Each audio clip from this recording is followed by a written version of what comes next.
After escaping a brutal werewolf auction where she was sold as a breeder, Emma has spent 6 years hiding in a remote human town with her secret daughter Luna. Living under a false identity, she works as a small-town librarian while desperately concealing her daughter's true supernatural heritage. But when the powerful Alpha King Marcus arrives in town following mysterious reports of a child with extraordinary abilities, Emma's carefully constructed life begins to crumble. As ancient werewolf laws threaten to tear her family apart, Emma must confront her past and fight for her daughter's freedom, all while discovering that her connection to the Alpha King runs deeper than she ever imagined. The coffee mug trembled in Emma's hands as she watched through the library's front window. The black SUV had been parked across the street for exactly 17 minutes. She'd been counting. Its tinted windows reflected the autumn sun like dark, watchful eyes, and every instinct she'd developed over 6 years of hiding screamed that this was it. They'd found her. She forced herself to breathe slowly, the way she'd taught herself during those first terrifying months after her escape. Stay calm. Think rationally. It could be anyone. But deep in her chest, her wolf stirred restlessly, recognizing something in the air that made her human mind want to run. "Miss Parker?" The small voice beside her made Emma nearly drop her mug. She looked down to see Tommy Rodriguez, one of her regular 80-year-old visitors, holding up a picture book. "Can you read this one to me?" Emma's heart clenched. Tommy's innocent brown eyes reminded her so much of Luna at that age, curious, trusting, unaware of the dangers that lurked in shadows. She glanced once more at the SUV, then knelt to Tommy's level, forcing a smile she didn't feel. "Of course, sweetheart. Let's find a cozy spot." As she led Tommy to the children's reading corner, Emma's mind raced through her emergency plans. Plan A: grab Luna from school, take the cash hidden in the coffee canister, and disappear into the night. Plan B: contact Sarah Martinez, the only human friend who knew bits of her real story, and arrange a safe house. Plan C. Plan C was what terrified her most, because Plan C meant fighting, and fighting meant revealing what she truly was. She'd lived as Emma Parker, small-town librarian, for so long that sometimes she almost forgot about the other her, the one who'd clawed her way out of silver chains and ran through 3 states with a newborn baby pressed against her chest. "Miss Parker, you're squeezing the book too tight," Tommy whispered, and Emma realized her knuckles had gone white around the picture book's spine. "Sorry, honey." She loosened her grip and opened to the first page, her voice steady despite the chaos in her mind. "Once upon a time, in a forest, much like the one behind our town." The familiar rhythm of storytelling usually calmed her, but today every word felt like counting down to an execution. Through her peripheral vision, she tracked the SUV, watched as a figure finally emerged from the driver's side. The man was tall, broad-shouldered, and moved with a predatory grace that made Emma's breath catch. Even from this distance, even through glass, she could sense the power radiating from him like heat waves. Alpha. The word whispered through her mind unbidden, and her wolf pressed closer to the surface, torn between submission and the desperate need to protect her cub. "Is the princess going to be okay?" Tommy asked, pointing to an illustration of a young girl trapped in a tower. Emma stared at the picture, seeing herself 6 years ago, cornered, desperate, with nowhere to run. "She'll find a way out," she whispered. "She has to." The library's front door chimed and Emma's entire body went rigid. She didn't need to look up to know who had entered. The air itself seemed to thicken with authority, and every supernatural instinct she possessed told her to bare her throat in submission. Instead, she kept her eyes fixed on the picture book, though the words blurred together meaninglessly. Heavy footsteps approached across the hardwood floor, measured and deliberate. Emma could smell him now, pine, leather, and something wild that made her wolf whimper. It was the scent of power, of dominance, of everything she'd spent 6 years running from. "Excuse me." The voice was deep, controlled, with an edge of command that made her spine straighten involuntarily. "I'm looking for the librarian." Tommy looked up eagerly. "That's Miss Parker. She's the best reader in the whole town." "Don't look up. Don't give him your eyes. Keep reading." But Emma's head lifted as if drawn by an invisible string. and she found herself staring into the most intense gray eyes she'd ever seen. The world seemed to stop. Recognition flashed across the stranger's face, not the kind that comes from seeing someone before, but something deeper, more primal. His nostrils flared slightly, and Emma knew with horrifying certainty that he could scent what she was beneath the carefully constructed layers of human normality. "Miss Parker, is it?" His gaze never left hers, and Emma felt like prey caught in the headlights of an oncoming truck. "I'm Marcus Vale. I was hoping to speak with you privately." The name hit her like a physical blow. Marcus Vale, the Alpha King of the Northwestern Territories, the most powerful werewolf on the continent, and according to the whispered stories she'd heard during her brief, terrible time in the pack world, completely ruthless when it came to enforcing supernatural law. "I'm sorry," Emma managed, proud that her voice didn't shake. "I'm in the middle of story time. Perhaps you could come back during my office hours." Something that might have been amusement flickered in Marcus's eyes. "I'm afraid this can't wait." Tommy tugged on Emma's sleeve. "Miss Parker, why do you smell scared?" The innocent question hung in the air like a loaded gun. Children, Emma had learned, often picked up on things adults missed or chose to ignore. Marcus's gaze sharpened, and Emma knew she was seconds away from her carefully built world crashing down around her. "Sometimes grown-ups have difficult conversations," she said gently, closing the picture book. "Tommy, why don't you pick out another book? I'll finish this story in just a few minutes." The boy nodded and scampered off towards the chapter book section, leaving Emma alone with the most dangerous man she'd ever encountered. She stood slowly, acutely aware that Marcus's height put him at a significant advantage. Even in human form, he radiated the kind of power that made her wolf want to roll over and show its belly. "Shall we step into your office?" Marcus suggested, though it sounded more like a gentle command. Emma's office was small, cramped with books and personal touches that suddenly felt like evidence of the life she was about to lose.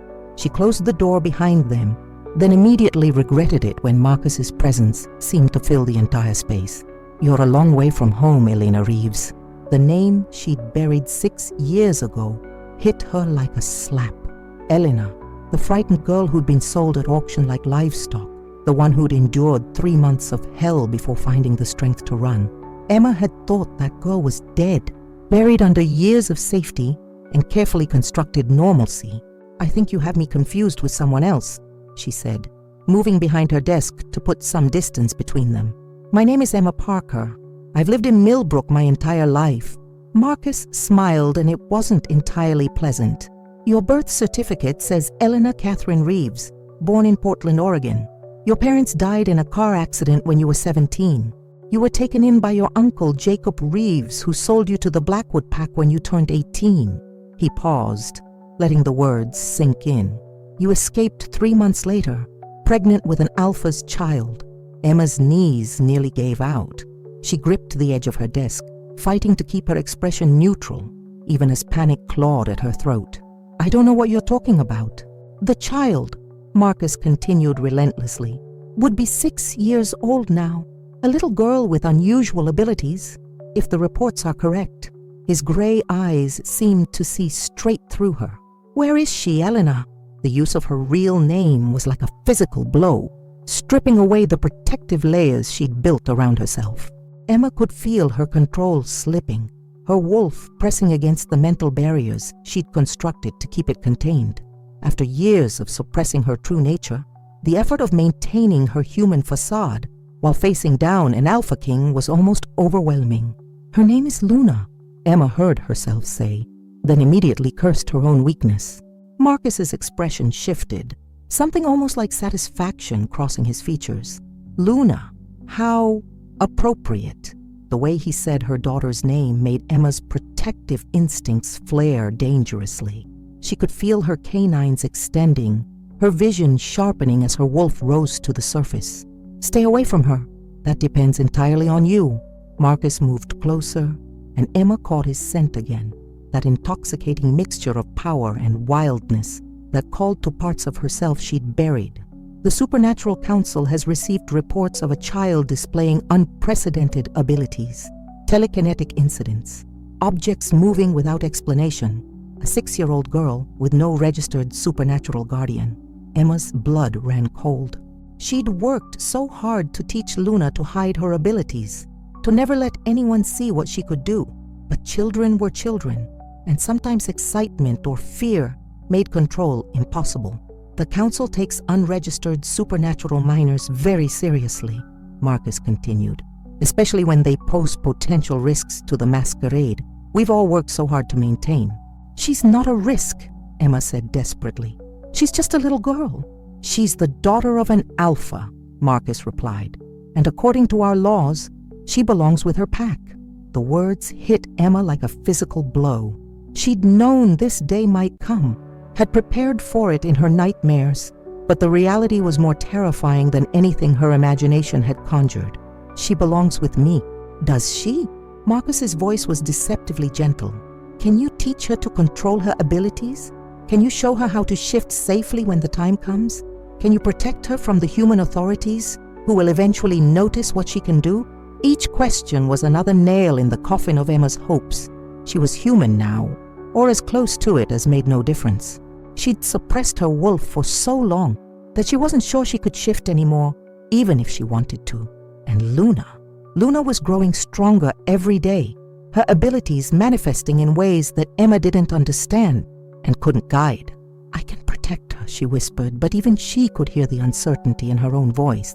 Marcus studied her for a long moment, and Emma had the unsettling feeling that he could see every secret, every fear, every desperate hope she'd ever harbored. The Blackwood Pack is looking for her too, he said quietly. They consider her stolen property. If they find her first, he didn't need to finish. Emma remembered the Blackwood Pack, remembered the casual cruelty of Alpha Derek and his wolves. The thought of Luna in their hands made her wolf snarl with protective fury. What do you want? She asked, hating how small her voice sounded. I want to meet her, Marcus said simply. I want to assess the situation for myself, and then we'll discuss options. Options, as if she had any. As if this was a negotiation rather than a barely civilized form of kidnapping. But Emma recognized the olive branch for what it was. Marcus could have simply taken Luna, could have used his authority as Alpha King to override any objections she might have raised. The fact that he was talking to her first, explaining the situation, was more courtesy than most alphas would have shown. A soft knock on the office door interrupted her spiraling thoughts. Miss Parker, Tommy's voice was muffled by the wood. Story time is supposed to start in 5 minutes. Mrs. Henderson brought her whole class. Emma closed her eyes, fighting back tears. This was her life. Story time with children who trusted her. Quiet afternoons organizing books. The simple pleasure of helping people find exactly what they were looking for. In a few hours, Luna would bound through the library doors with her backpack bouncing and her face bright with excitement about her day at school. All of it was about to end. If you're feeling the weight of Emma's impossible choice, tell me from which place in the world you're listening to this story. I'll pick her up from school, Emma said finally, the words feeling like stones in her mouth. But I want your word that you won't hurt her. Marcus's expression softened almost imperceptibly. You have it. Whatever else happens, I won't let any harm come to your daughter. Emma's hands shook as she signed the checkout sheet at Millbrook Elementary. The familiar ritual, one she'd performed hundreds of times over the past 3 years, felt surreal now, like watching someone else's life through thick glass. Patterson, the school secretary, chatted about the upcoming fall carnival, while Emma nodded mechanically, her mind consumed with how to explain to Luna that their world was about to change forever. Luna's been such a bright spot in Miss Garcia's class, Mrs. Patterson continued, oblivious to Emma's internal turmoil. Though I have to say, some of the stories she tells during show and tell are quite imaginative. Emma's stomach clenched. Luna's imaginative stories were often thinly veiled accounts of the abilities she was desperately trying to hide. Just last week, she'd apparently told her class about a dream where she could make her toys dance without touching them. Miss Garcia had praised her creativity while Emma had spent the evening reinforcing their rules about keeping special things private. Emma? Luna's voice broke through her anxious thoughts.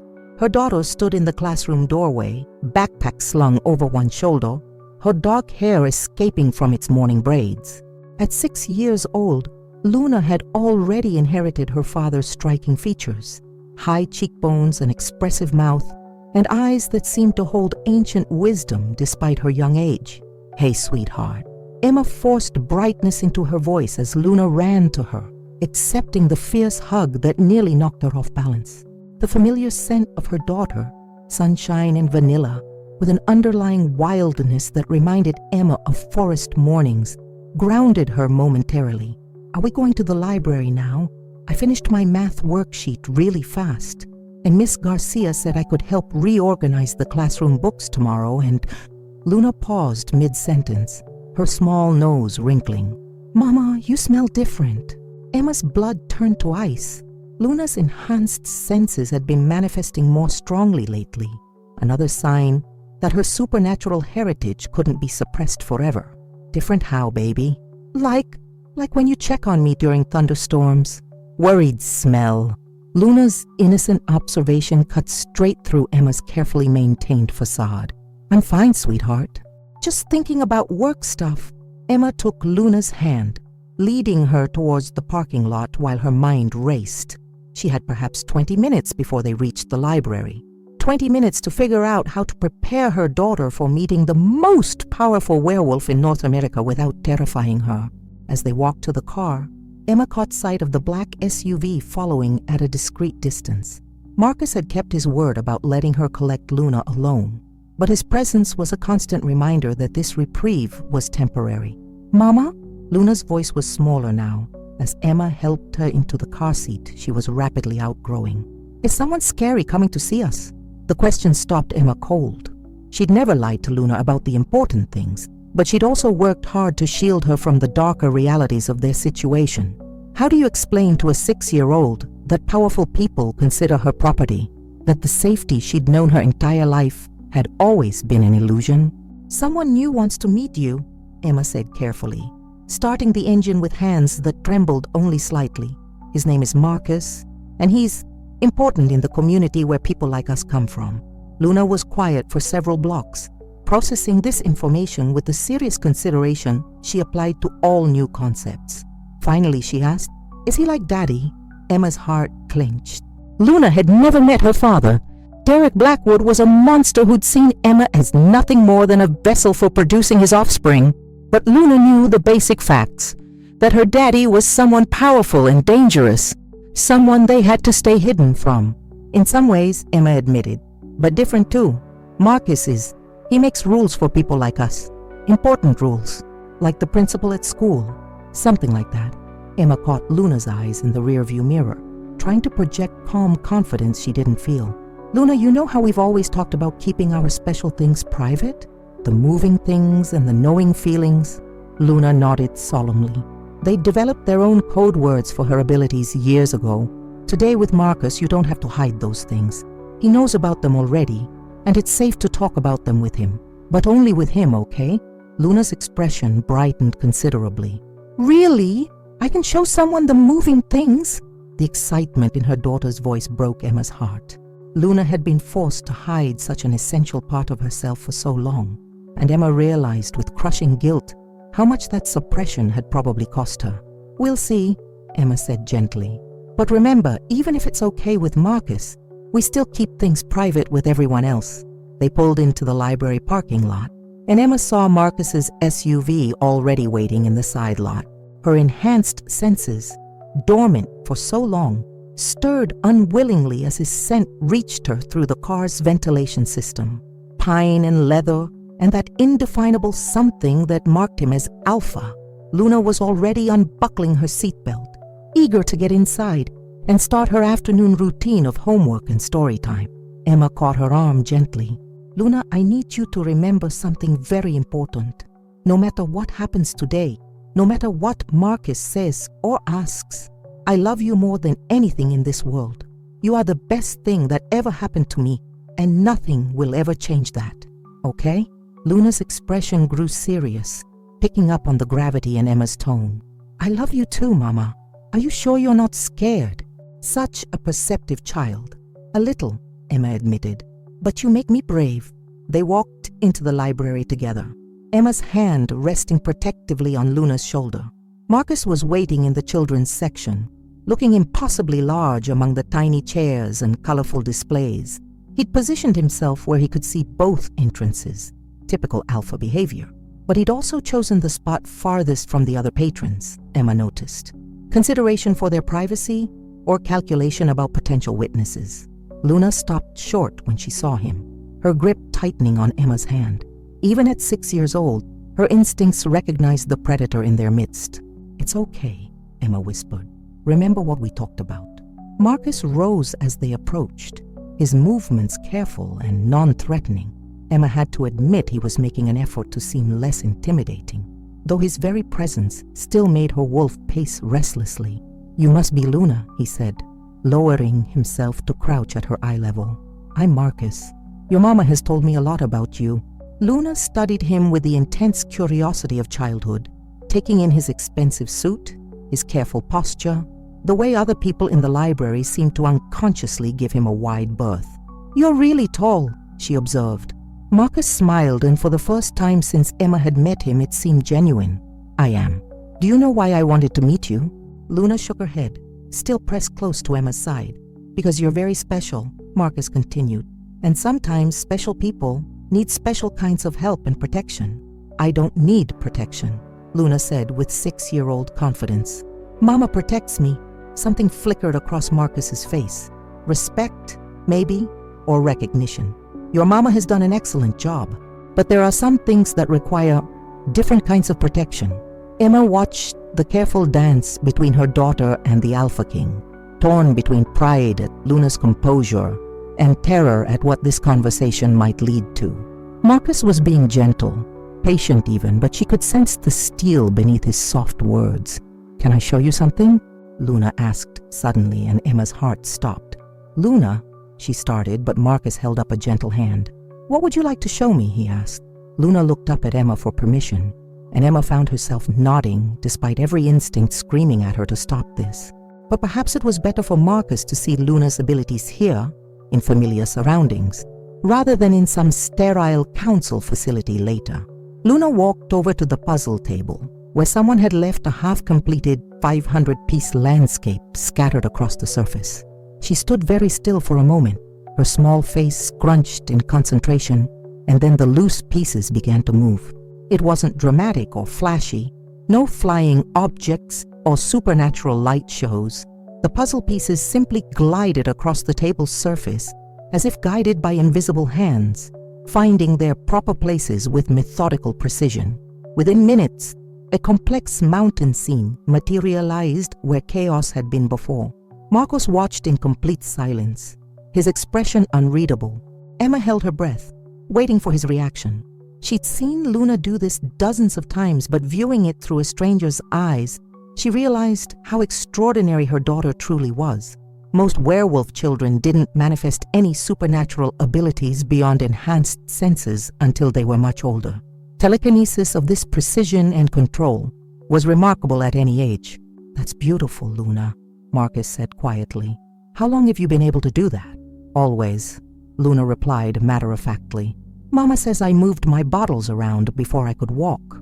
Emma's cheeks burned at this revelation, but Marcus didn't seem surprised. "And you can feel things too, can't you? Emotions?" Luna nodded eagerly, apparently thrilled to finally have an adult who understood. "People smell different when they feel different things. Happy smells like yellow flowers, sad smells like rain, angry smells like fire." She paused, studying Marcus intently. "You smell like old trees and storms, strong and safe, but also lonely." Emma blinked in surprise. She'd never heard Luna describe someone's emotional scent in such detail, and the accuracy of her assessment was startling. Marcus went very still, and Emma caught a flicker of something vulnerable in his expression before it vanished behind his usual control. "You're very wise for 6 years old," he said finally. "Mama says I'm an old soul," Luna replied, then added with devastating innocence, "Are you here to take me away from her?" The question hung in the air like a blade. Emma's breath caught, and she realized that despite her careful explanations, Luna had understood far more about this meeting than she'd let on. Marcus was quiet for a long moment, his gaze moving between Luna and Emma. When he spoke, his voice carried a weight that made Emma's wolf whimper. "That depends on a lot of things," he said honestly. "But I want you to know, Luna, that whatever happens, the most important thing is keeping you safe and helping you learn to use your gifts properly." "Will I get to learn more moving things?" Luna asked, apparently unbothered by the implications of his words. "Much more," Marcus promised. "There are schools where children like you learn not just telekinesis, but how to understand your wolf nature, how to shift safely when you're old enough, how to protect both humans and supernaturals with your abilities." Emma felt the ground crumbling beneath her feet. Schools, formal training, everything Luna would need that Emma couldn't provide. She'd known this day would come eventually, but hearing it laid out so plainly was like having her worst fears confirmed. "If you're feeling Emma's heartbreak as deeply as I am, tell me from which city you're experiencing this story." "What if I don't want to go to school?" Luna asked. "What if I want to stay with Mama and keep coming to the library every day?" Marcus's expression softened. "What if I told you there might be a way to do both?" Emma's head snapped up. "What do you mean?" Marcus rose to his full height, his attention shifting back to her. "The council has authorized me to explore alternative arrangements, given the unique circumstances." "What kind of arrangements?" "Luna's abilities are extraordinary, but they're also completely untrained. Left unchecked, they could pose a serious risk to the masquerade. She needs guidance from someone who understands supernatural development." Marcus paused, seeming to choose his words carefully.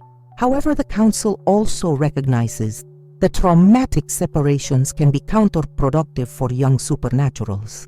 Emma's heart began to beat faster. "You're saying—" "I'm saying that if proper supervision and training could be provided without removing Luna from your care, the council might be willing to consider it." Hope bloomed in Emma's chest, painful and desperate. "And you could provide that supervision?" Marcus's smile was subtle but unmistakable. "I could." The silence that followed Marcus's offer stretched like a taut wire. Emma stared at him, hardly daring to breathe, while Luna continued to fidget with the completed puzzle pieces, making them dance in small circles across the table's surface. The casual display of her daughter's abilities, no longer hidden, felt both liberating and terrifying. "What exactly are you proposing?" Emma asked finally, her voice barely above a whisper.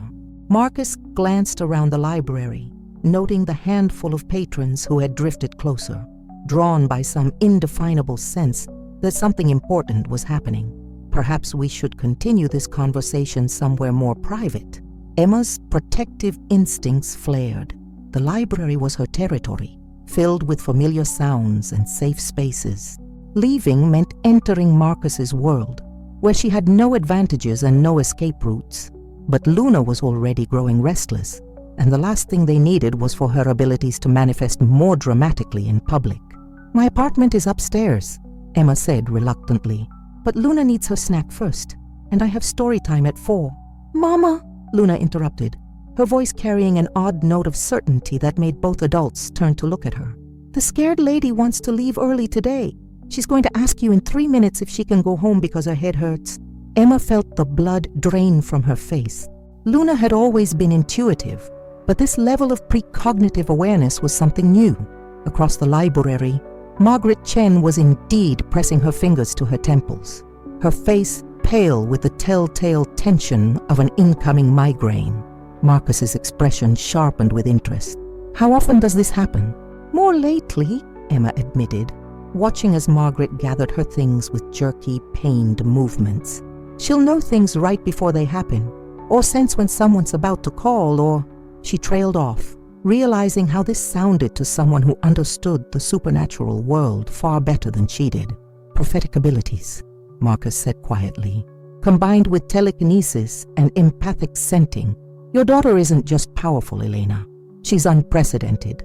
The use of her real name in front of Luna made Emma's stomach clench, but her daughter seemed more interested in making the puzzle pieces spell out her name in wobbly letters. "Miss Parker?" Margaret's voice cut through Emma's spiraling thoughts. "I'm so sorry, but I've got a terrible headache coming on. Would it be possible for me to leave early today?" Emma managed a professional smile, despite her internal chaos. "Of course, Margaret. Feel better." As Margaret hurried out, Luna looked up from her puzzle letter sculpture with matter-of-fact satisfaction. See? 3 minutes. Marcus crouched down beside her again, his voice gentle but serious. Luna, can you always tell when things are going to happen? Not always, Luna replied, considering the question with the gravity she applied to all adult conversations. Sometimes it's just feelings like shadows that haven't happened yet. She paused, studying Marcus with those unnervingly perceptive eyes. You're going to ask Mama to come away with us tonight. Emma's heart stopped. Luna, it's okay, Mama. Luna continued, her small hand finding Emma's. The shadow feeling says yes. Marcus rose slowly, his gaze fixed on Luna with an intensity that made Emma's wolf pace anxiously. What else do the shadow feelings tell you? Luna tilted her head, the gesture so reminiscent of a wolf listening to distant sounds that Emma had to suppress a shiver. That you're not scary like the other one. That you smell like pack safe, even though you don't have a pack. Her expression grew puzzled. Why don't you have a pack? All the strong ones should have packs. Marcus went very still, and Emma caught a flicker of old pain in his eyes before his careful control reasserted itself. Sometimes leadership requires sacrifice. That's silly, Luna declared with 6-year-old certainty. Leaders should have people to take care of them too. The innocent observation hit its target with devastating accuracy. Marcus's carefully maintained composure cracked just enough for Emma to see the lonely man beneath the Alpha King facade, and she felt an unwelcome stirring of sympathy. Luna, sweetheart, Emma interrupted, sensing that the conversation was veering into dangerous territory. Why don't you go choose a book for tonight? Something special. Luna nodded and skipped off toward the picture book section, apparently unconcerned about the life-changing negotiations happening around her. Emma watched her go, marveling at her daughter's resilience while simultaneously terrifying herself with thoughts of what Luna might be capable of as she grew older. She's remarkable, Marcus said quietly. She's 6 years old, Emma replied, the words coming out sharper than she'd intended. She should be worrying about spelling tests and playground politics, not whatever this is. But she's not just any 6-year-old, is she? Marcus moved closer, his presence both intimidating and oddly comforting. Elena, your daughter has abilities that most supernatural beings never develop, even with centuries of life experience. Her telekinesis is precise enough for complex manipulation. Her empathic senses extend beyond emotion into prediction, and she demonstrates cognitive processing that suggests intelligence far beyond her chronological age. Emma wrapped her arms around herself, suddenly cold. You're scaring me. I'm trying to help you understand what we're dealing with. Marcus's voice gentled. The council received reports about supernatural incidents in Millbrook 6 months ago. Objects moving without explanation, electronic devices malfunctioning, children at the elementary school developing unexplained nightmares that all featured the same mysterious girl with magic hands. I've been careful. You've been remarkable, Marcus interrupted. The fact that you've kept her hidden for 6 years while she developed these abilities is extraordinary. But she's reaching a threshold, Elena. Her powers are growing faster than her ability to control them, and soon containment won't be possible. Emma thought of the increasing incidents at home. Luna unconsciously reorganizing her entire room while sleeping, her emotional states affecting the electronics in their apartment, the way she sometimes answered questions before Emma had finished asking them. What happens if we do nothing? Emma asked, though she was afraid she already knew. The Blackwood Pack finds her first, Marcus said bluntly, and Derek doesn't care about her well-being, only her potential usefulness. Or the human authorities notice the supernatural incidents and launch an investigation that exposes our entire community. Emma's knees nearly gave out. She'd spent so many years focused on the immediate dangers, keeping Luna fed, housed, educated, happy, that she'd allowed herself to believe they could continue indefinitely in their bubble of normalcy. Tell me about this alternative arrangement, she said finally. Marcus glanced toward Luna, who was now sitting cross-legged on the floor, surrounded by a circle of picture books that appeared to be organizing themselves by color, while she hummed softly. I would take formal responsibility for Luna's supernatural education and development. The council would recognize me as her guardian for training purposes, which would supersede any claims the Blackwood Pack might make. Emma's protective instincts roared to life. She has a guardian. Me. You have no legal standing in the supernatural community, Marcus said gently but firmly. You're unregistered, unclaimed, and according to official records, you don't exist. Luna is classified as an orphaned supernatural minor, which makes her a ward of the council by default. The casual way he dismantled her entire existence made Emma's wolf snarl with frustrated rage. So I have no say in what happens to my daughter? Not as things stand now. Marcus paused, seeming to weigh his words carefully. However, if you were properly registered and recognized, what does that mean? Marcus was quiet for a long moment, his gaze fixed on Luna's unconscious display of power. When he spoke, his words changed everything. It means you would need to formally rejoin the supernatural community. Full registration, complete medical and psychological evaluation, acknowledgement of pack hierarchy, and council authority. His gray eyes met hers directly. It means accepting me as your alpha. The air left Emma's lungs in a rush. Rejoining the supernatural community meant giving up Emma Parker forever. Meant acknowledging Eleanor Reeves and everything that came with that identity. It meant submitting to the very system she'd spent 6 years running from. And if I refuse? Marcus's expression grew pained but resolute. Then Luna comes into council custody for her own protection and proper training. You could petition for visitation rights, but given your fugitive status, he didn't need to finish. Emma understood perfectly. Submit or lose her daughter entirely. Mama? Luna's voice cut through Emma's panic. Her daughter stood nearby, holding a worn copy of The Giving Tree, her expression unusually serious. The shadow feeling says to tell you it's not a trap. He means the helping promise. Emma looked between her daughter and the Alpha King, feeling the weight of an impossible choice pressing down on her shoulders. Trust the man who represented everything she'd fled from, or lose Luna forever to a system that saw her as a resource rather than a child. If this moment is making your heart race like mine, let me know which corner of the world is feeling this tension with us. I need guarantees, Emma said finally, about Luna's safety, about her education, about what kind of arrangement this would be. Marcus nodded as if he'd been expecting this. Luna would continue living with you. I would establish a residence in Millbrook to oversee her training personally. She would attend regular school during the day and receive supplemental supernatural education in the evenings and weekends. And me? You would receive remedial training to reactivate your dormant abilities. Your wolf has been suppressed too long. It's not healthy for either of you. You'd also undergo formal education about supernatural law, pack dynamics, and child development for gifted supernatural use. Emma's head spun. After 6 years of hiding what she was, the idea of embracing her supernatural nature again felt like contemplating stepping off a cliff. What about my job? My life here?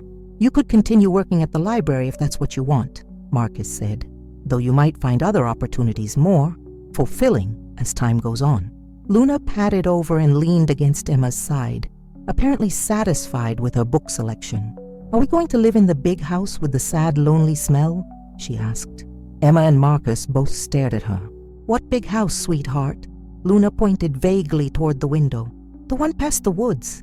It's been empty sad for a long time, but it smells like him. She looked up at Marcus. You bought it last week because you were hoping we'd say yes.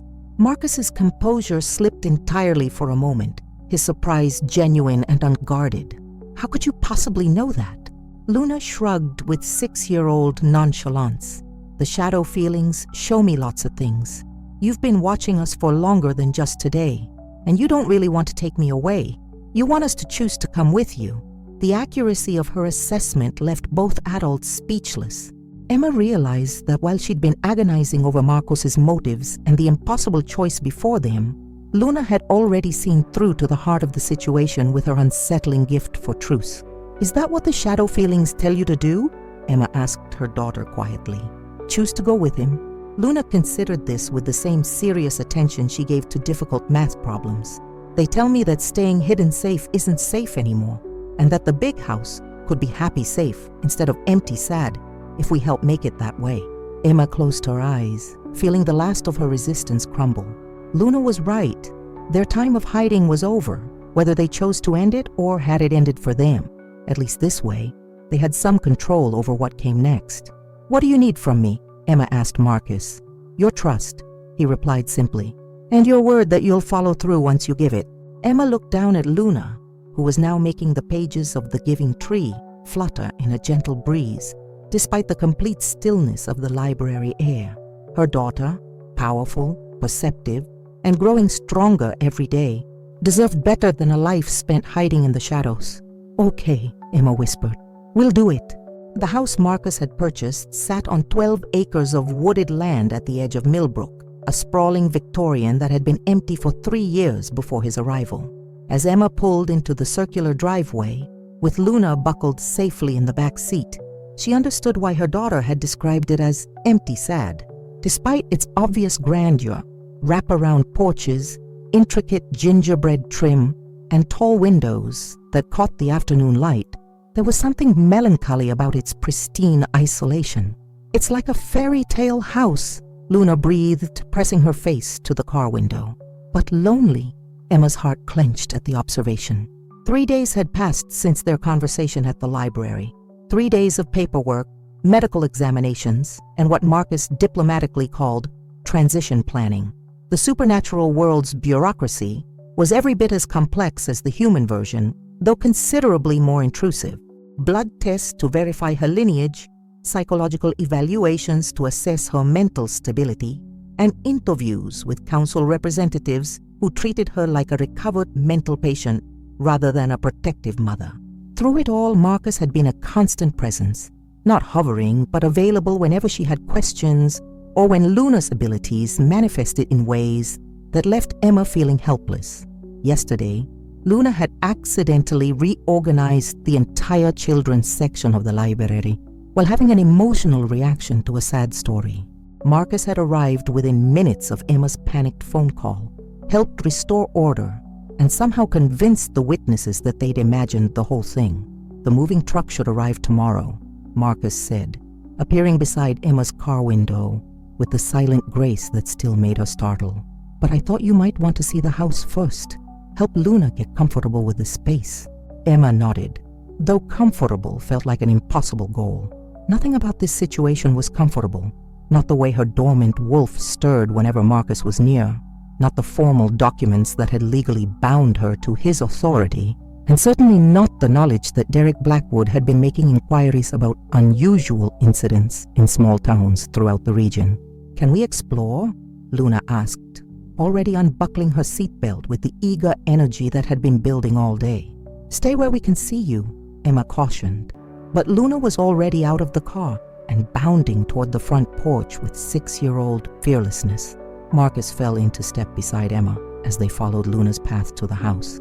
The previous owners were an elderly couple who passed away within months of each other, he explained, producing an ornate brass key. Their children live overseas and were eager to sell. It's been maintained but not lived in. The front door opened to reveal a grand foyer with a curved staircase and hardwood floors that gleamed despite years of emptiness. Emma could smell the lingering traces of the house's history. Decades of family dinners, Christmas mornings, quiet evenings by the fireplace. But underneath it all was Marcus's scent, already marking the space as his territory. "Oh," Luna gasped, spinning in the center of the foyer. "It wants to be happy again." Emma blinked in surprise. "What do you mean, sweetheart? Houses have feelings too," Luna explained matter-of-factly, then looked at Marcus with sudden concern. "But you don't use most of it, do you? You just sleep in one room and work in another. That's why it's still sad." Marcus's expression grew carefully neutral, but Emma caught the flicker of discomfort in his eyes. "I travel frequently for council business. I don't need much space." "Everyone needs space to be happy," Luna declared with 6-year-old authority. "Mama, come see." She raced toward what appeared to be a library, her footsteps echoing in the empty rooms. Emma and Marcus followed more slowly, and Emma couldn't help but notice how Marcus's shoulders tensed as Luna explored his private domain. The library was magnificent. Floor-to-ceiling bookshelves, a stone fireplace, tall windows overlooking the woods. But like the rest of the house, it felt more like a museum than a living space. Beautiful, expensive, and utterly impersonal. You could have story time here, Luna told Emma seriously. The books are lonely too. They want to be read. Emma ran her fingers along the leather spines, noting the eclectic collection. Supernatural law texts mixed with classic literature, historical accounts of pack dynamics alongside contemporary fiction. You're quite a reader, she observed. Helps pass the time, Marcus replied dismissively. But Emma caught something wistful in his tone. Luna had moved to the windows, where she stood very still with her hands pressed against the glass. There are others out there, she said quietly, watching others. They don't smell like pack, but they don't smell like enemies either. Marcus was beside her instantly, his entire demeanor shifting into alert protectiveness. Where? Luna pointed toward a cluster of oak trees about 100 yards from the house. 3 of them. They've been there since we arrived, but they're not scary watching, more like curious watching. Emma felt her dormant wolf stir with unaccustomed awareness. After years of suppression, her supernatural senses were sluggish and unreliable. But even she could detect something different in the air now, the electric tension that preceded supernatural confrontation. Council observers, Marcus said finally, relaxing fractionally. They're required to monitor new supernatural integrations for the first month. Spies, Luna translated with brutal honesty. Marcus's mouth twitched with what might have been amusement. Essentially, yes. Emma wrapped her arms around herself, suddenly aware of how exposed they were in the big windows. Are they judging whether we're suitable? Among other things. Marcus moved away from the window, subtly positioning himself between Luna and the watchers outside. Your reintegration into supernatural society is being carefully documented. Your psychological adjustment, Luna's power development, the success of our living arrangement, all of it will be reported to the council. And if they decide we're not adjusting well, Marcus's expression grew grim. Then other arrangements will be made. The euphemism sent ice through Emma's veins. Other arrangements, like Luna being removed to a specialized facility, like Emma being declared an unfit guardian, like everything she'd fought to build crumbling around her. They won't, Luna said suddenly, turning from the window with complete confidence. The shadow feelings say we're going to surprise them. What kind of surprises? Emma asked, though she wasn't sure she wanted to know. Luna's expression grew distant, as if she was listening to something only she could hear, the kind that make people remember why families are stronger than rules.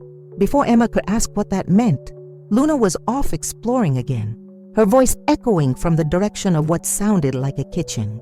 Mama! There's a room just for cooking, and it's huge! Emma and Marcus followed the sound of Luna's excited chatter, finding her in a spacious kitchen with granite countertops and commercial-grade appliances. Luna was standing on her tiptoes, trying to peer into cabinets that were well beyond her reach. I don't cook much, Marcus admitted, watching Luna's exploration with bemusement. Mostly just coffee and the occasional sandwich. That's sad, Luna declared. Kitchens are for making good smells and sharing food and having talks while you stir things. She looked at Emma hopefully. Can we cook here, Mama? Real cooking, like we used to do in our little kitchen. Emma's throat tightened. Their apartment's tiny kitchen had been the heart of their home, the place where Luna did homework while Emma prepared dinner, where they'd had countless conversations about everything from multiplication tables to why some people were mean. The idea of recreating that warmth in this beautiful but sterile space felt both hopeful and terrifying. We could try, Emma said carefully. I should warn you, Marcus said. I know nothing about cooking with children, or cooking in general for that matter. Luna studied him with that unnervingly perceptive gaze. Did someone used to cook for you when you were little? Marcus went very still, and Emma sensed they'd touched on something painful. Not really. I was raised by the council from a young age. Meal times were institutional. That's why you don't know about kitchen happiness, Luna said with matter-of-fact sympathy. But you can learn. Everyone can learn how to make food, love. Emma felt her heart crack a little at her daughter's innocent wisdom. Food, love. The concept was so simple, so fundamental to family life, and apparently something Marcus had never experienced. Would you like to learn? Emma found herself asking. To cook, I mean. Real meals, not just sandwiches. Marcus looked genuinely surprised by the offer. That wasn't part of our arrangement. Neither was Luna teaching you about house feelings and kitchen happiness, Emma pointed out. But here we are. Something shifted in Marcus's expression. Vulnerability carefully contained but briefly visible. I would appreciate that. Yes. Luna clapped her hands in delight, and several pot lids rattled in response to her excitement. We'll make Sunday dinners, big ones with lots of food, and everyone sitting together and talking about good things. Everyone? Marcus asked. You and Mama and me, Luna explained patiently. That's everyone in our pack now. The casual way Luna claimed him as pack sent a jolt through Emma's carefully maintained emotional barriers. She'd been thinking of this arrangement as temporary, as something to be endured until Luna was old enough to make her own choices. But Luna, with her uncanny ability to see through to essential truths, had already accepted Marcus's family. If Luna's innocent acceptance is touching your heart the way it's touching mine, share where in the world you're feeling this moment with us. Can we see the rest? Luna asked, already heading toward a doorway that led deeper into the house. They spent the next hour exploring room after room, a formal dining room that could seat 12, a den with built-in entertainment center, bedrooms enough for a large family, and a master suite that took up most of the second floor. Everything was beautifully appointed and carefully maintained, but Emma noticed the same pattern throughout. Marcus had claimed only a few spaces for actual living, leaving the rest as pristine and untouched as a model home. This one's mine, Luna announced, spinning in the center of a corner bedroom with windows on 2 walls and built-in bookshelves. It has good light for reading and space for all my things, and she paused, tilting her head as if listening. And it's not scared of the moving things. Scared? Emma asked.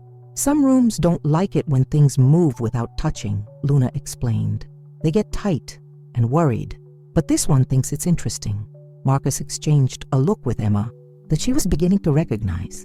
The expression of adults trying to process Luna's unique perspective on the world around her. It has its own bathroom, Marcus pointed out, and this closet is bigger than most people's bedrooms. Luna examined the walk-in closet with appropriate gravity, then nodded her approval. Mama, where will your room be? Emma's cheeks warmed. She'd been dreading this question, unsure how to explain the sleeping arrangements without getting into complicated details about pack dynamics and supernatural hierarchy that Luna wasn't ready to understand. There are several options, Marcus said diplomatically. Your mother can choose whatever makes her most comfortable. Luna looked between them with that unsettling perceptiveness. You should take the room next to his, she said finally. The shadow feelings say that's important. Why is that important, sweetheart? Emma asked, though she wasn't sure she wanted to know. Luna's expression grew serious. Because the bad ones are coming sooner than we thought, and when they do, pack needs to be close together. The temperature in the room seemed to drop 10 degrees. Emma felt her wolf surge closer to the surface, responding to the threat in Luna's words, while Marcus went into full alpha alert. What bad ones? He asked quietly. Luna moved to the window, her small hand pressed against the glass as she stared out at the woods, the ones with the angry burn smell. They found the empty place where we used to live, and now they're following the scent trail. She turned back to them with 6-year-old matter-of-factness that made the words even more chilling. They'll be here tomorrow night. Emma's blood turned to ice. There was only one group Luna could be describing, Derek Blackwood and his pack. Somehow they'd found her apartment, discovered the traces of supernatural presence she'd tried so hard to hide. How long do we have? Marcus asked, already moving toward the door with military precision. Luna closed her eyes, her face scrunched in concentration. Until the moon is high tomorrow, but they don't know about you yet. They think Mama is still alone. Marcus pulled out his phone, already dialing. Council security, this is Marcus Vale. I need an immediate protective perimeter established around. He paused, looking at Emma with an expression that held both determination and something that might have been regret, around my pack. The word hung in the air between them, official, binding, and somehow more real than all the paperwork they'd signed. Emma felt the last of her illusions about this being a temporary arrangement crumble away. Whether she was ready or not, whether she understood the implications or not, she and Luna were now officially under the protection of the Alpha King. And tomorrow night, that protection would be tested. Emma barely slept that night, despite Marcus's assurances that council security had established a perimeter around the property. Every sound, wind through the trees, the house settling, Luna's soft breathing in the room next door, made her wolf pace restlessly beneath her skin. After 6 years of careful suppression, the sudden reawakening of her supernatural instincts felt like trying to control a wild animal with broken chains. Dawn brought no relief. Marcus appeared in the kitchen at precisely 6 a.m., already dressed and carrying himself with the focused intensity of a soldier preparing for battle. Emma, who had given up on sleep around 4 and was nursing her 3rd cup of coffee, looked up from the breakfast she was mechanically preparing. "Any word from your people?" she asked, noting the phone that hadn't left his hand since Luna's prediction yesterday. "Council security confirms unusual supernatural activity moving through the state," Marcus replied, accepting the cup of coffee she offered with a grateful nod. 3 separate packs have reported territorial incursions, all moving in this general direction. Emma's stomach clenched. Derek's gathering allies. "It appears so." Marcus's expression was grim. "The Blackwood Pack has formal alliances with the Riverside Pack and the Mountain Creek Pack, if they're all converging." "How many wolves?" Emma asked, though she dreaded the answer. "Potentially 30 to 40 if they've brought their full strength." Marcus set down his coffee cup, his gray eyes holding hers steadily. "Elena, I need you to understand the gravity of this situation. Derek isn't just coming for Luna. By claiming you as Pack, I've directly challenged his authority over what he considers his property. This is about territorial dominance now." Emma felt the blood drain from her face. "I've made things worse." "You've made things clear," Marcus corrected. "The conflict was inevitable once Luna's abilities manifested to this degree. At least now she has proper protection." "Mama!" Luna's voice drifted from the doorway, where she stood in rumpled pajamas with her hair escaping from yesterday's braids. "The worried smell is really strong this morning." Emma forced a smile, though she knew Luna would see through it immediately. "Just grown-up concerns, sweetheart. Nothing for you to worry about." Luna padded into the kitchen, accepting the glass of orange juice Emma handed her, while studying both adults with those unnervingly perceptive eyes. "The shadow feelings changed overnight," she said matter-of-factly. "There are more bad smells coming than before." Marcus crouched to Luna's eye level, his voice gentle but serious. "Luna, I need you to listen very carefully. Today, some unfriendly people might come to visit. If that happens, I need you to stay very close to your mama and do exactly what we tell you, okay?" Luna considered this with 6-year-old gravity. "Will there be fighting?" Emma's heart clenched at the casual way her daughter asked about violence, as if it was a normal part of childhood considerations.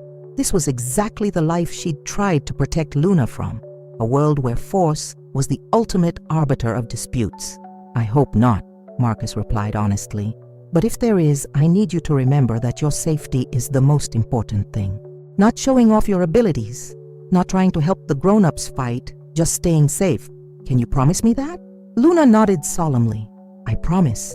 But she paused, that distant expression crossing her face that meant she was accessing her precognitive abilities. "The shadow feelings say someone is going to get hurt tonight. Someone important." Marcus and Emma exchanged a look filled with shared dread. Luna's predictions had proven disturbingly accurate so far. "Can you tell us anything else?" Marcus asked carefully. "Anything that might help us be prepared?" Luna closed her eyes, her small face scrunched in concentration. When she opened them again, her expression was troubled. "The angry burn one wants to take me away, but not just because of the moving things. There's something else, something about..." She struggled for words to describe concepts beyond her years, about making more like me, lots more. Emma felt sick. Derek's interest in Luna wasn't just about reclaiming what he saw as his property. It was about her unique abilities and what they could produce in future generations. The thought of her daughter being reduced to a breeding commodity made Emma's carefully suppressed wolf snarl with protective fury. "That won't happen," Marcus said, his voice carrying absolute authority. I give you my word, Luna. No one will ever use you that way. Luna studied his face for a long moment, then nodded with surprising confidence. I know. The shadow feelings show me that too. She took a sip of her orange juice, then added with devastating casualness, they also show me that you're not just protecting us because of council rules, you're protecting us because we're starting to smell like home to you. Marcus went completely still, and Emma caught a flash of vulnerability in his expression before his careful control reasserted itself. The accuracy of Luna's observation hung in the air between them, impossible to deny or dismiss. Luna, Emma said gently, maybe we should let Marcus focus on the important planning he needs to do today. This is important too, Luna replied with 6-year-old logic. Pack feelings are always important. Before Emma could respond, Marcus's phone buzzed with an incoming call. He answered it immediately, his expression growing increasingly tense as he listened. Understood, he said finally. How long until they arrive? A pause. Good. Maintain the perimeter, but don't engage unless they cross the property line. I want this handled according to council law. He ended the call and turned to Emma with an expression that made her stomach drop. They're 3 hours out. Derek, his beta, and representatives from 2 allied packs. Officially, they're requesting a formal hearing regarding custody of an unregistered supernatural minor. And unofficially, they're here to take Luna by force if I refuse their request. Emma felt her carefully maintained composure begin to crack. 3 hours. In 3 hours, the nightmare she'd spent 6 years running from would arrive at their door, and this time there would be nowhere left to run. What do we do? She whispered. Marcus's expression shifted into something that reminded Emma why he was called the Alpha King. We prepare for war. The next few hours passed in a blur of activity that felt both surreal and terrifyingly familiar. Council security vehicles arrived to reinforce the perimeter. Sleek black SUVs that deposited serious-faced operatives who moved through the woods with military precision. Marcus transformed from the gentleman who had patiently explained house feelings with Luna into a commanding presence who coordinated defensive positions with crisp efficiency. Emma found herself caught between 2 worlds, the human part of her that wanted to pack Luna in the car and flee to somewhere safe, and the awakening wolf that recognized the fundamental impossibility of running from this confrontation. Luna needed to be registered, trained, and protected within the supernatural community. There was no going back to their hidden life, even if Derek Blackwood disappeared tomorrow. Mama? Luna appeared beside her as Emma stood at the library window, watching Marcus direct his people. Are you remembering the before time? Emma startled. Luna rarely asked about the period before her birth, as if she instinctively understood that those memories were painful. A little bit, sweetheart. Was it very scary? Emma considered lying, offering the comfortable fiction that adults often gave children about difficult topics. But Luna's abilities made deception pointless, and her daughter deserved honesty about the situation they faced. Very scary, Emma admitted. I was alone and I didn't know how to protect myself or you. Luna leaned against Emma's side, her small hand finding her mother's. But you did protect us. You kept us safe for a really long time. I tried my best. And now you're not alone anymore, Luna continued with matter-of-fact wisdom. The shadow feelings show me that he won't let the angry burn one hurt us. Not ever. Emma looked down at her daughter, marveling once again at Luna's ability to see through to essential truths. How can you be so sure? Luna's expression grew serious beyond her years, because when he looks at us, he doesn't smell like duty protective anymore. He smells like love protective. That's much stronger. The observation hit Emma like a physical blow. She'd been so focused on the practical aspects of their arrangement, Luna's training, her own reintegration, the legal protections Marcus could provide, that she'd tried to ignore the growing emotional complexity of their situation. But Luna, with her empathic abilities and unclouded perception, had identified something Emma had been afraid to acknowledge. Marcus cared about them, not as council obligations or strategic assets, but as individuals who had somehow become important to him personally. Emma. Marcus's voice from the doorway made both of them turn. I need to speak with you privately. Luna nodded as if this was expected. I'll go read in my room. The books want company anyway. As Luna disappeared upstairs, Marcus approached Emma with an expression that held both determination and regret. "There's something you need to understand about tonight, about what Derek will likely demand." Emma's stomach clenched. "What kind of demands?" "Luna's custody is just the opening gambit," Marcus said quietly. "What he really wants is a formal challenge to my authority. By claiming you as Pack, I've asserted dominance over territory he considers his. He'll demand the right to settle the dispute according to traditional law." Emma felt the blood drain from her face. "You mean single combat, alpha to alpha, with the winner taking everything, Pack, territory, and all claims thereof." The words hit Emma like ice water. Traditional werewolf law was brutal in its simplicity.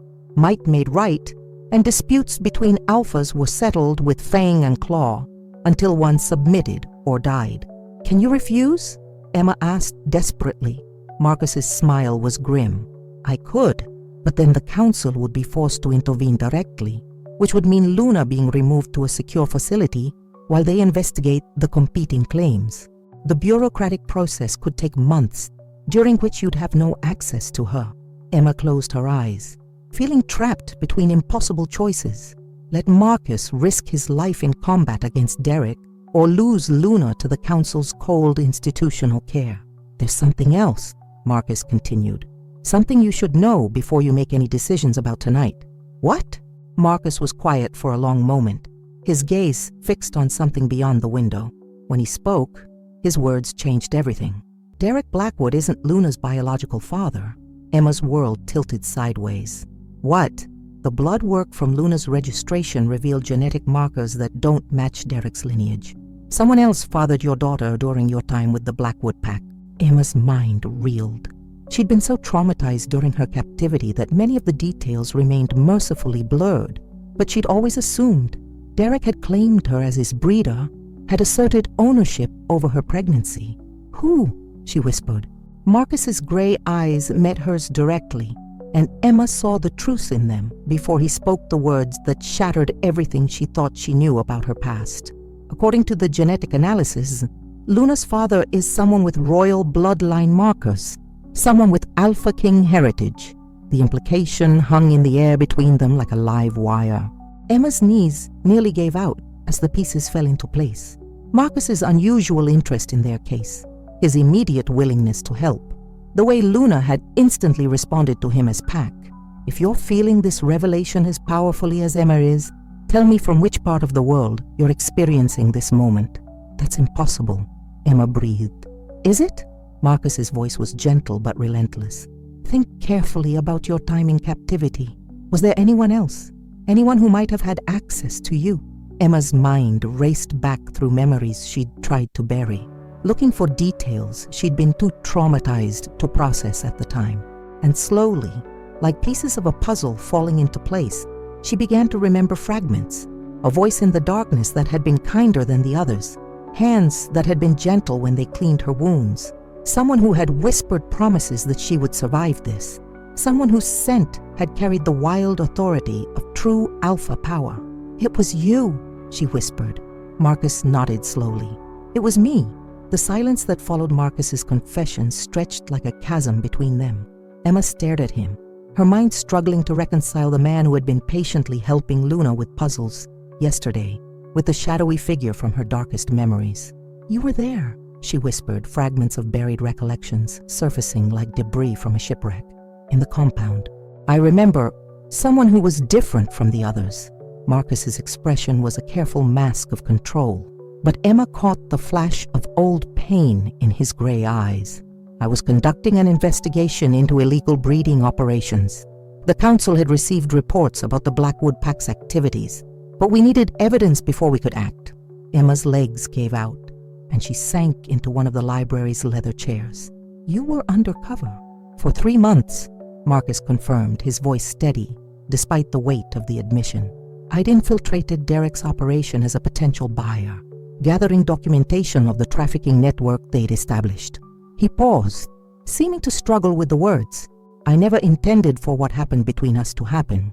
Emma's mind reeled as suppressed memories began to surface with painful clarity. She remembered now the stranger who had appeared in her cell during the worst nights, who had tended her injuries with gentle hands, who had whispered reassurances that someone was coming to help. She thought he was a fever dream, a hallucination born from desperation and trauma. "You were kind to me," she said quietly, in a place where everyone else was.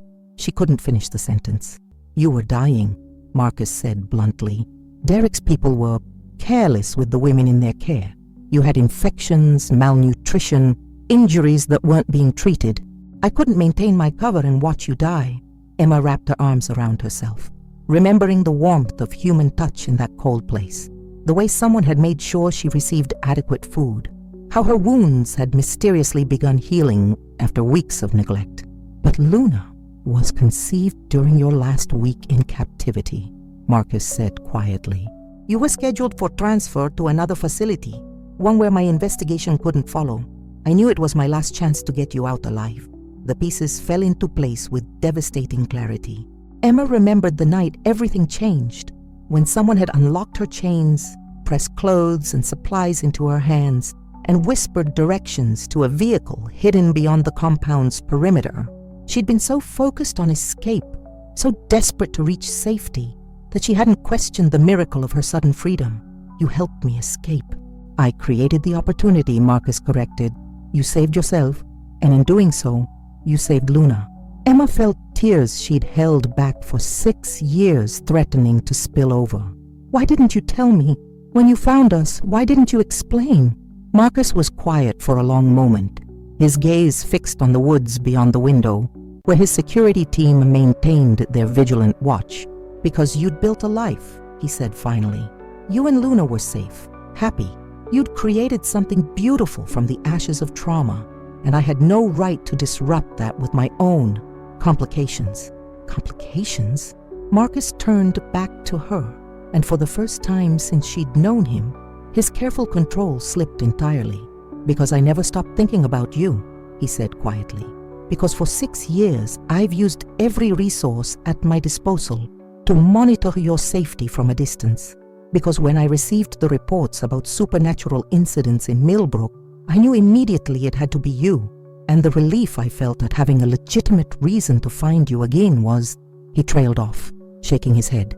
"It wasn't appropriate for me to burden you with those feelings." Emma stared at him, seeing past the Alpha King facade to the man underneath, lonely, careful, carrying the weight of an impossible position that required him to put duty before personal desire.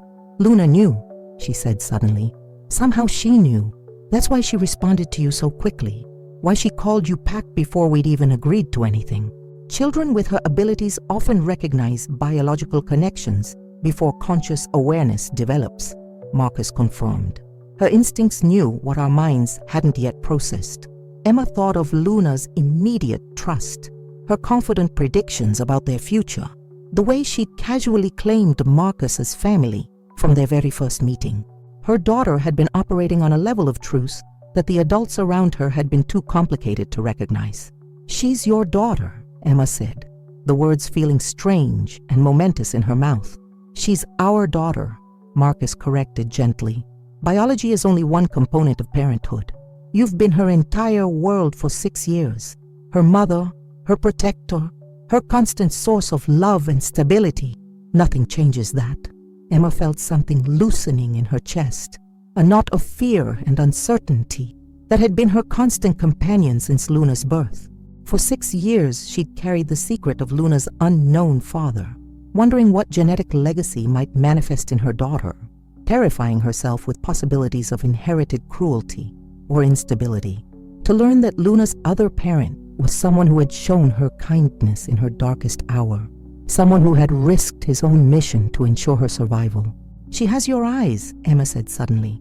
"I never realized it before, but when she's being particularly serious, she gets this expression that's exactly like yours."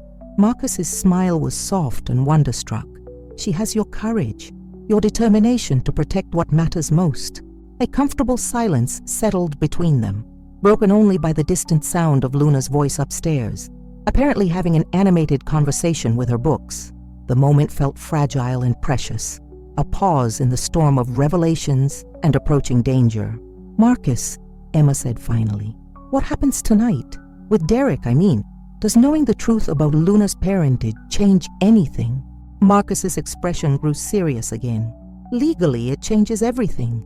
Derek has no biological claim to Luna, which undermines his entire petition for custody. But practically, he shrugged. Derek isn't operating on legal grounds anymore. This is about power, territory, and pride.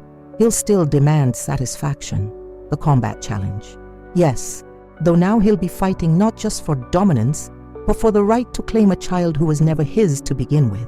Emma felt her wolf stirring with protective fury at the thought of Derek laying claim to Luna.